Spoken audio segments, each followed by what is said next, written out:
E o nosso querido Nicolas, que tem mais de 7 milhões de seguidores, qual que é o seu sentimento, Nicolas, de ser um exemplo hoje para a nossa juventude, influenciar tantos jovens e muitos até a querer ingressar na política pelo seu trabalho?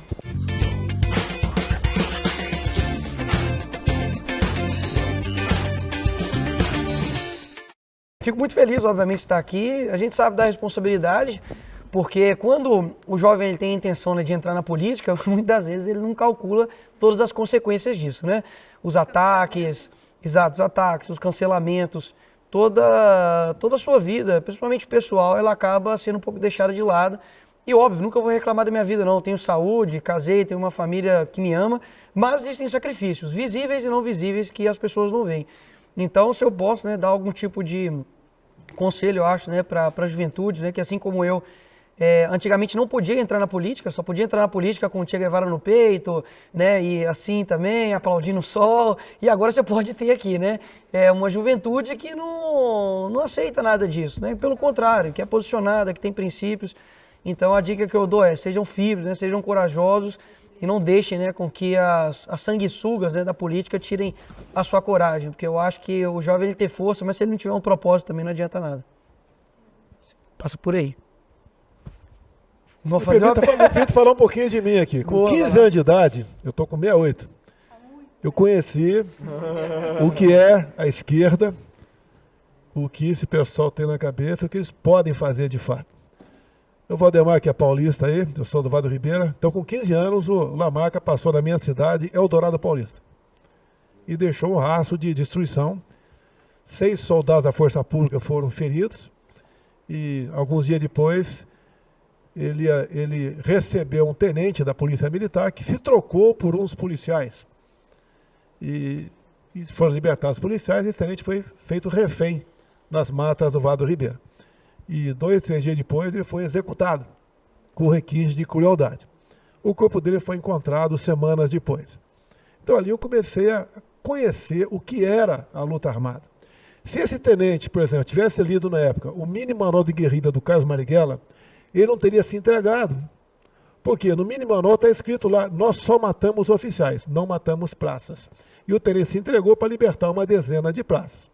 Então ali começou eu entender o que é a luta armada, tá? O que é, qual o objetivo deles e onde eles chegaram, onde tiveram sucesso.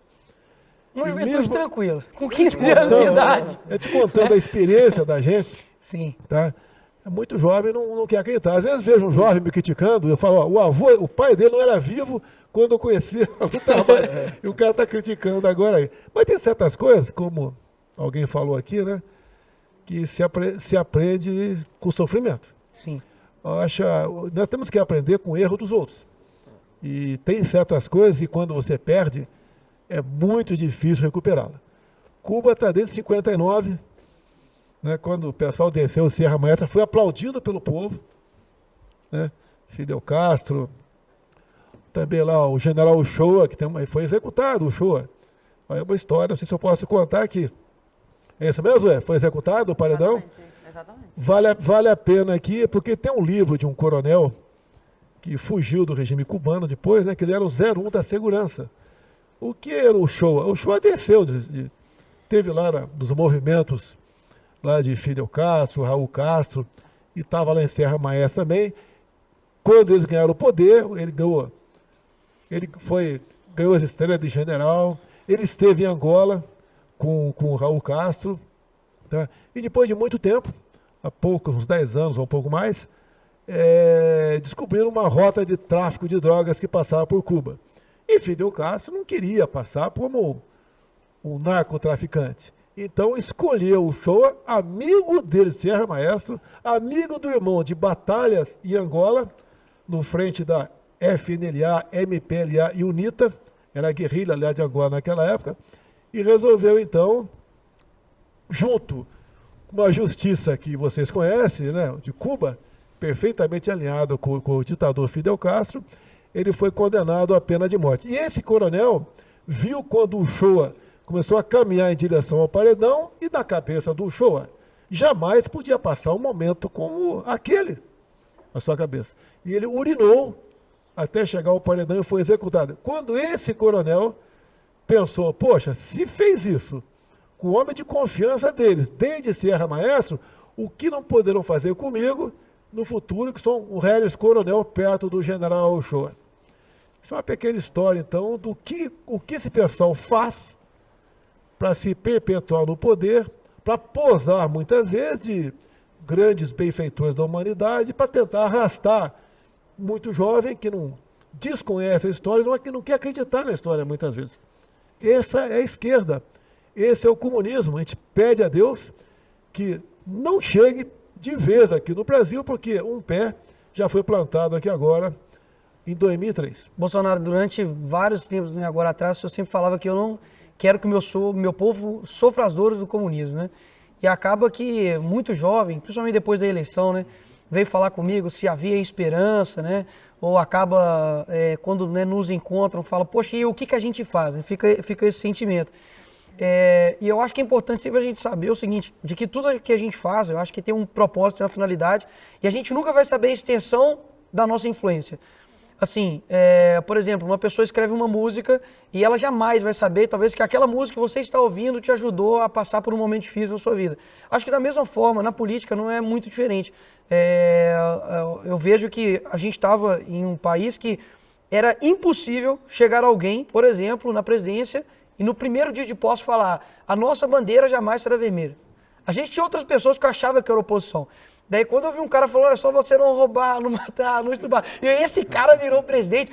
Falei, bicho, é possível ter algo diferente. Então cada um acho que tem uma função, sabe? Quando a gente quer pegar todas as funções ao mesmo tempo, Deus não precisava fazer cada um diferente. Então eu sempre falo que o Jair Bolsonaro foi o trator pavimentador, né? Com o jeito dele, ele abriu o caminho na tora para falar, opa, isso aqui é o que a gente precisa fazer. E eu acho que a juventude tem que olhar isso e ver realmente como uma esperança, né? Como um cuidado de Deus com o Brasil. Porque pensa numa pandemia, né? Com os dois que estavam lá competindo com o Bolsonaro, se tivesse ganhado, o que a gente teria virado, né? Então acho que tudo tem um porquê e por isso que a gente não pode desistir, sabe? Aquilo que a gente faz agora, ninguém, no momento que está sendo um herói, é considerado um herói. Sabe? Ninguém no momento que é um herói é considerado um herói. Carneiro. Sim. Deixou uma história. Sim. Ele está muito além da época dele. Eu tive a satisfação de conviver com ele, fazer uma viagem ao Calha Norte com ele e conversar. Uma passagem lá no Calha Norte, tinha um telefone grandão, via satélite, era uma fortuna, era para $5 um minuto. E tinha um deputado lá, bem de vida, né, que tinha um telefone desse aí. E ele, posso usar o telefone, tem que fazer uma ligação? Daí ele ligou. E era para um médico na outra ponta da linha. E ele estava ali com um prazer enorme conversando com aquele médico, dizendo o seguinte, fotografa esse coração tem que entrar nos meus livros. Ele é um cardiologista, e era uma doença rara no coração, e essa comorbidade, né, esse coração com comorbidade tinha que ser fotografado. E via ali a dedicação dele à sua profissão. E quando a gente entrava nas unidades de saúde do Exército, em média, lá tinha 30 jovens aspirantes, né, que estavam prestando serviço militar obrigatório no laço, o pessoal fazia fila para tirar foto, porque naquela maquininha que você rodava assim, né? Sim. Tinha 12 fotos, 24, 36, para tirar foto com o Enéas Carneiro. A gente não sei muito bem. Vocês vão pegar isso daí. Então o Enéas mesmo marcou passagem, marcou posição aqui no Brasil. Teve 1,5 milhão de votos no passado, elegeu mais 5 deputados federais, tá? E era tido como louco. O pessoal não acreditava nele. E hoje ele está no TikTok. Olha que incrível. Eu tenho certeza que o Enéas jamais pensaria que algum dia ele estaria no TikTok. Ele fez a história dele. Ele fez a história dele, não. O Bolsonaro também do mesmo jeito. Agora você chega lá e está no TikTok. Quem imaginaria que de 15 anos ele estava lá conhecendo lá a história do Lamarca e estaria lá no TikTok, realmente. Quem que eu chamo aqui agora? Chega aí. Agora deixa eu fazer uma pergunta aqui para o nosso querido presidente Valdemar Costa Neto. Eu elogio a gravata dele. Gravata rosa que tá aqui. Eu achei que tá bem bonito. Tô com o microfone aqui. Quero... Aí, ó, tá puxando a sardinha para ela. Homenagem, presidente Valdemar. Presidente Valdemar, como é que é ser presidente do maior partido do Brasil e agora agrupando essa quantidade de jovens aqui com a missão de formar a maior juventude partidária do Brasil? Isso é importante.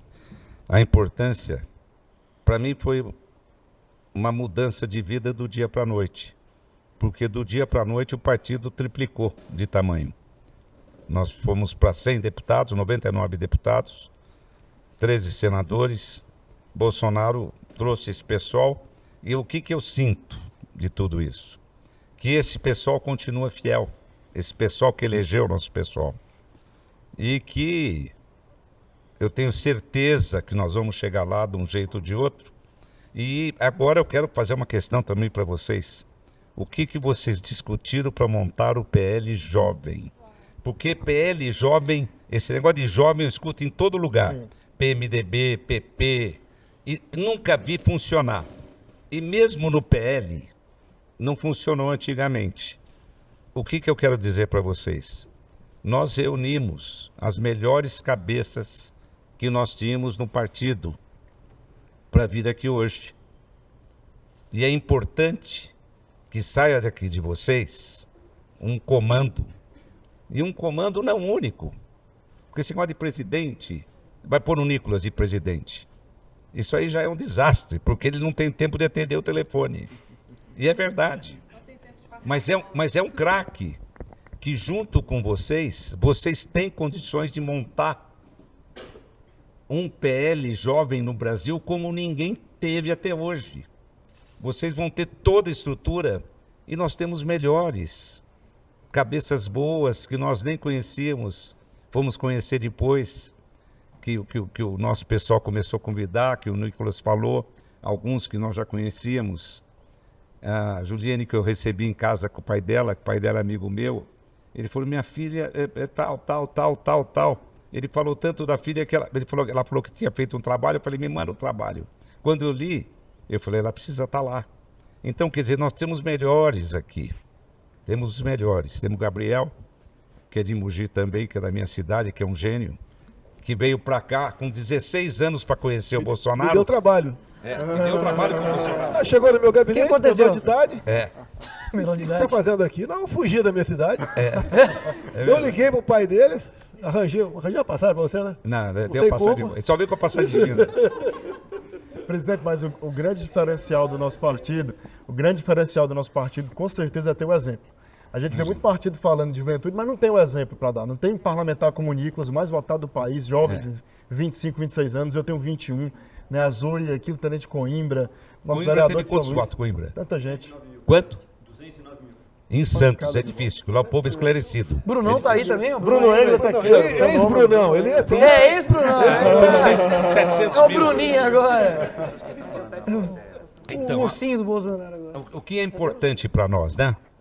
As melhores cabeças, vocês têm que pensar, vocês são mais privilegiados porque vocês têm uma expressão muito grande.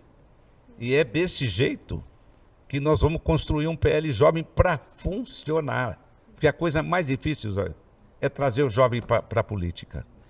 É muito difícil. Presidente, mas uma coisa que eu acho que vai ser um grande diferencial para a gente, e eu estou focando muito nisso nas minhas falas, é que eu já estou cansada de ouvir o Nicolas, o Carmelo, eu falo isso brincando, eu já estou cansada, nossos rostos são conhecidos, a gente quer pessoas novas, tem muitos jovens ao redor do Brasil que são muito inteligentes e que não têm o devido reconhecimento, o devido número de seguidores, né, para falar com mais pessoas. E é por isso que eu quero agora chamar a plateia, eu quero que vocês cheguem aqui com a gente.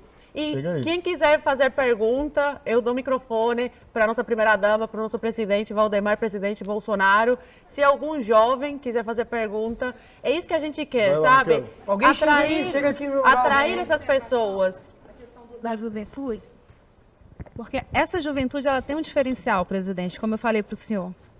São homens e mulheres que têm princípios, que têm valores, bandeiras conservadoras. E são valores de família.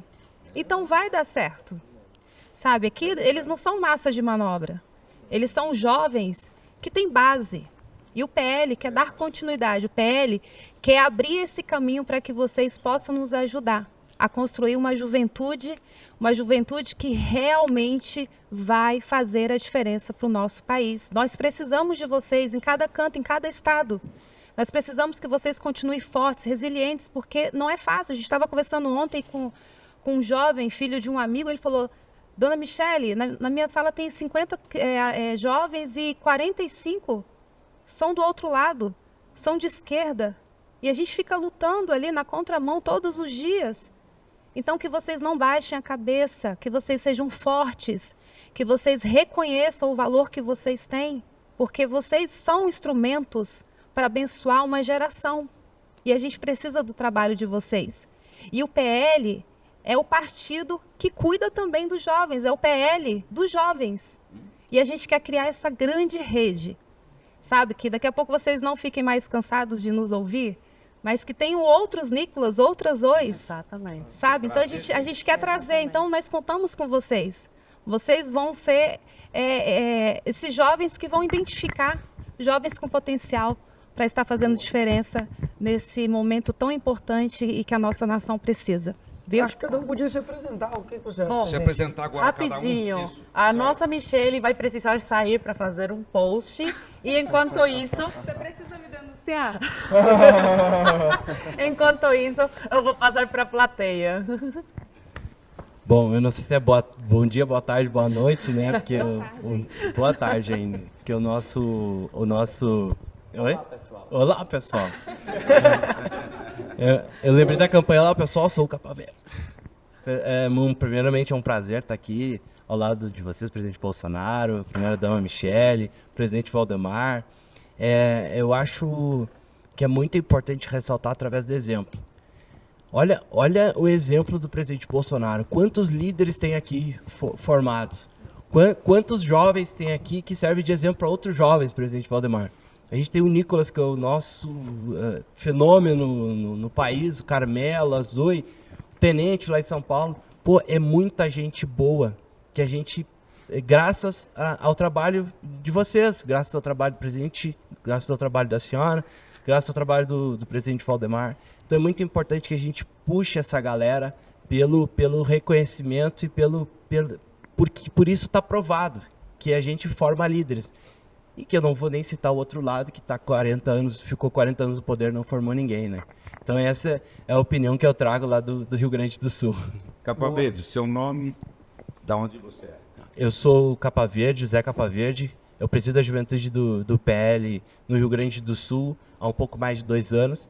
E lá a gente tirou a juventude do zero, presidente Valdemar, o senhor conhece o trabalho. E a gente fez mais de 150 comissões. Ano que vem a gente vai chegar em todos os municípios e vamos fazer mais de 100 parlamentares jovens lá no estado. Tudo bem, Capa Verde. Agora, primeira coisa é falar o nome e da onde é. E depois vai falar. Seu nome, seu bairro.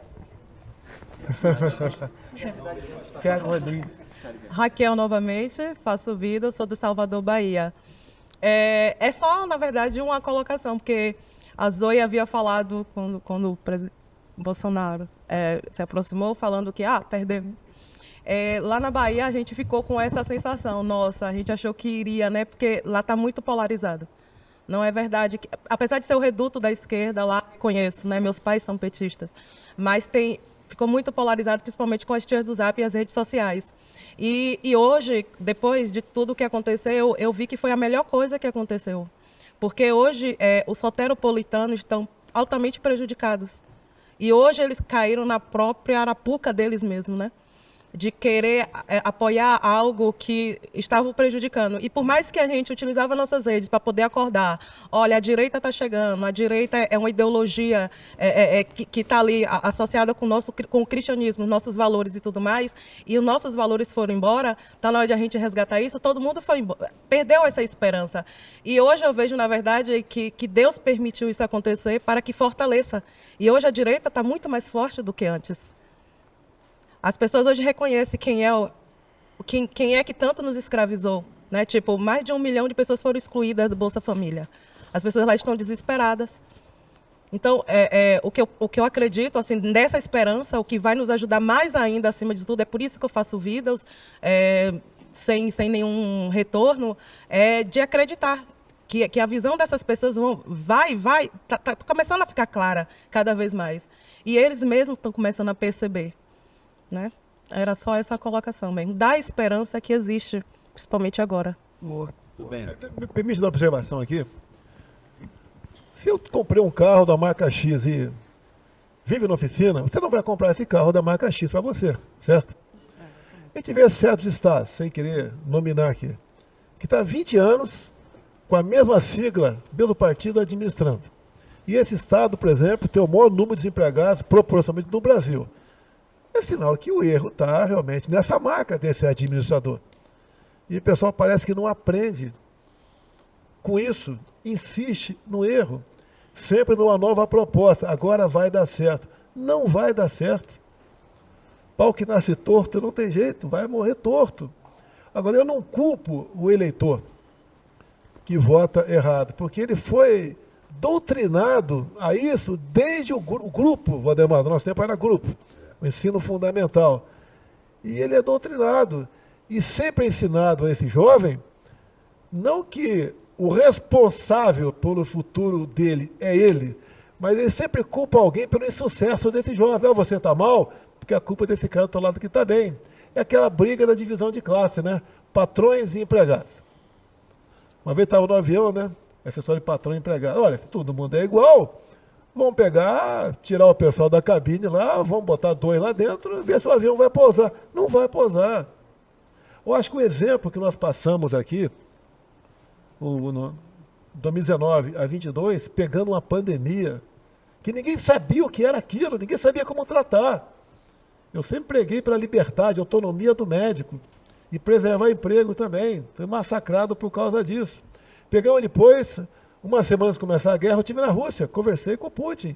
Se não é de negociar a vinda de fertilizantes para cá, o nosso agronegócio ia para o espaço. E quer o tempo todo alguns falar que a nossa agricultura, o agronegócio não presta. O importante é a agricultura familiar. Primeiro, outra divisão. A agricultura é uma só.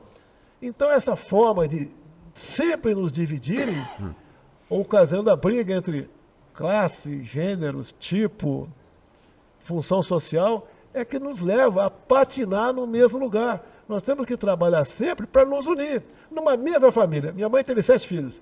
Tem gente que se deu bem, economicamente, outros não. Assim são as famílias brasileiras. Não devemos eleger o responsável pelo nosso insucesso.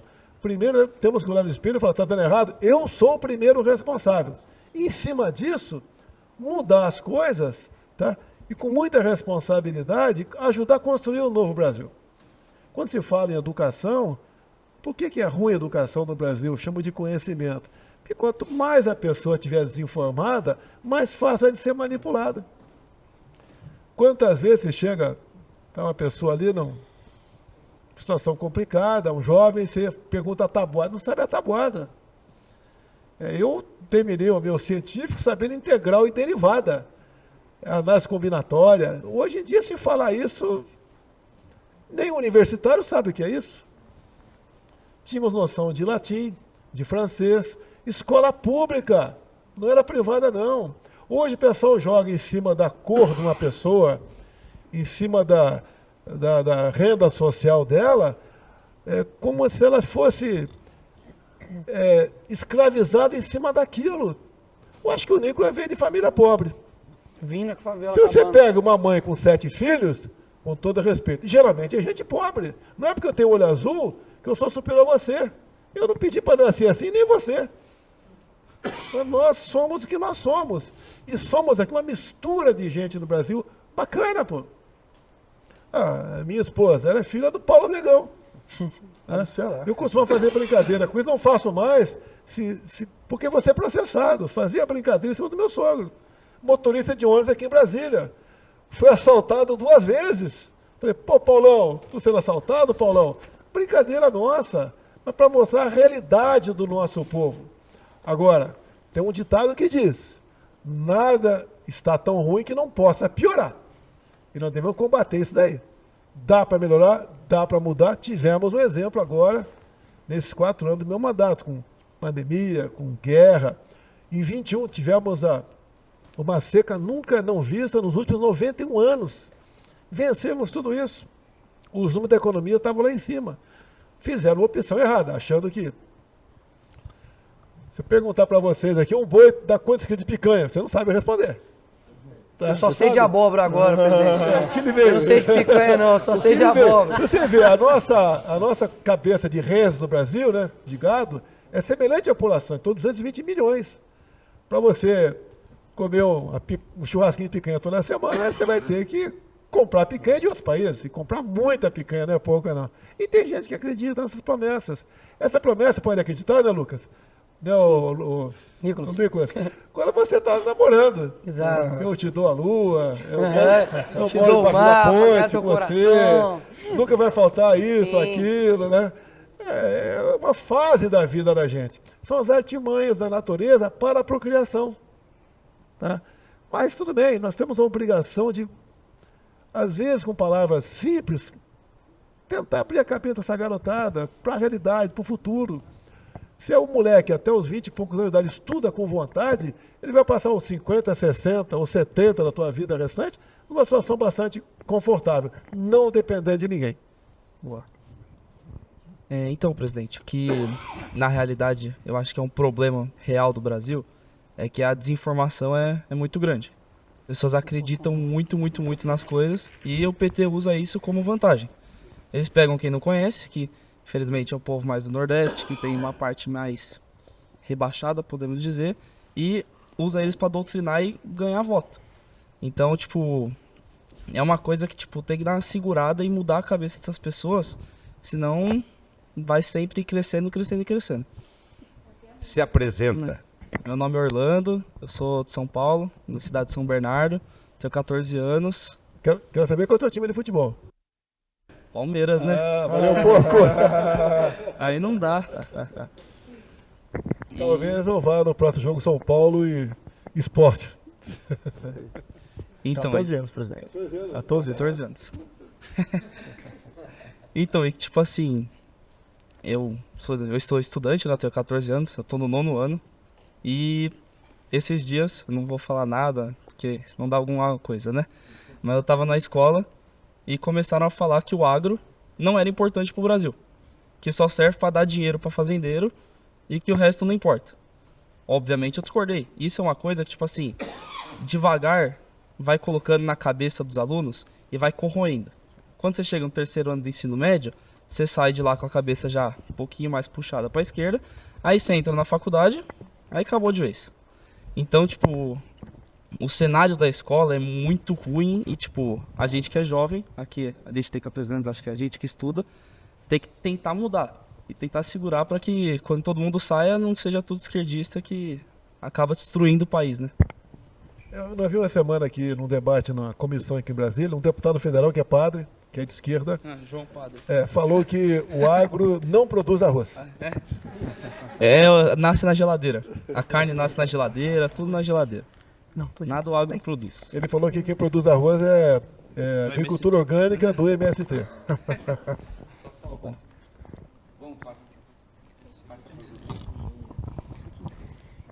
Meu nome é Juliane, eu também tenho 14 anos. Eu sou de Mogi das Cruzes, mas eu moro em São José dos Campos. Eu também sou estudante como o Orlando. E eu acho muito bom isso que ele colocou sobre essa doutrinação do esquerdismo que é empregado na escola desde que nós somos pequenos. Eu acho que principalmente os professores que se formam em universidades federais, que são predominantemente da esquerda, desde da época da ditadura, né, que eles foram criando os grupos de militância dentro dessas universidades.